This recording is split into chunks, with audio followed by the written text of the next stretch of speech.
यह तस्वीर शायद आपकी नज़रों के सामने से भी गुजरी होगी। काफ़ी देर तक यूं असहाय खड़े रहने के बाद वह हथिनी मर गई।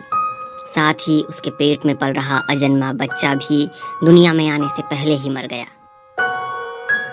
इनकी मौत के साथ ही काफ़ी हद तक इंसानियत भी मर गई। दक्षिण भारत के केरल राज्य में एक गर्भवती हथिनी की विस्फोटक भरा अनानास खाने से मौत हुई। खबरों के मुताबिक कुछ शरारती तत्वों ने हथिनी को विस्फोटक भरा अनानास खिला दिया। मानव और जानवरों के बीच संघर्ष में मानवता के पतन की ये एक और कहानी है। वन विभाग के अधिकारियों के मुताबिक हथिनी की उम्र 14-15 साल रही होगी। घायल होने के बाद वो इतनी पीड़ा में थी कि 3 दिन तक वेलियार नदी में खड़ी रही और उस तक चिकित्सीय मदद पहुंचाने के सभी प्रयास नाकाम रहे। इस दौरान उसका मुंह और सूंड पानी के भीतर ही रहे। Silent valley national park Palakkad के वाइल्ड लाइफ वार्डन सैमुअल पचाव ने बीबीसी हिंदी से कहा कि उन्हें वो जगह नहीं मिली है जहां हथिनी घायल हुई थी। वो सिर्फ पानी ही पी रही थी। शायद इससे उसे कुछ राहत मिल रही होगी।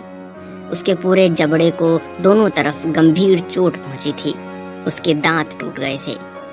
पलक्कड़ जिले के मन्नारकड़ इलाके के वन अधिकारी सुनील कुमार ने बताया कि वन विभाग के अधिकारियों को यह हथिनी 25 मई को मिली थी, जब यह भटककर पास के खेत में पहुंच गई थी। शायद वो अपने गर्भ में पल रहे बच्चे के लिए कुछ खाना चाह रही थी। हथिनी के घायल होने की ये घटना लोगों की नज़र में तब आई जब रैपिड रेस्पॉन्स टीम के वन अधिकारी मोहन कृष्णन ने फेसबुक पर इसके बारे में एक भावुक पोस्ट लिखी। उन्होंने अपनी पोस्ट में लिखा कि घायल होने के बाद हथिनी एक गांव में भागते हुए निकली, लेकिन उसने किसी को भी चोट नहीं पहुंचाई। हथिनी की तस्वीर फेसबुक पर पोस्ट करते हुए उन्होंने लिखा कि वह भलाई से भरी हुई थी। वो कहते हैं कि तस्वीरों में हथिनी का दर्द कैद नहीं हुआ है। वहीं सुनील कुमार का कहना है कि वन विभाग ने हाथियों की मदद से हथिनी को नदी से बाहर निकालने की कोशिश की, लेकिन वो टस से मस नहीं हुई। वन विभाग पशु चिकित्सकों से हथिनी का ऑपरेशन करवाने की कोशिशें कर रहा था।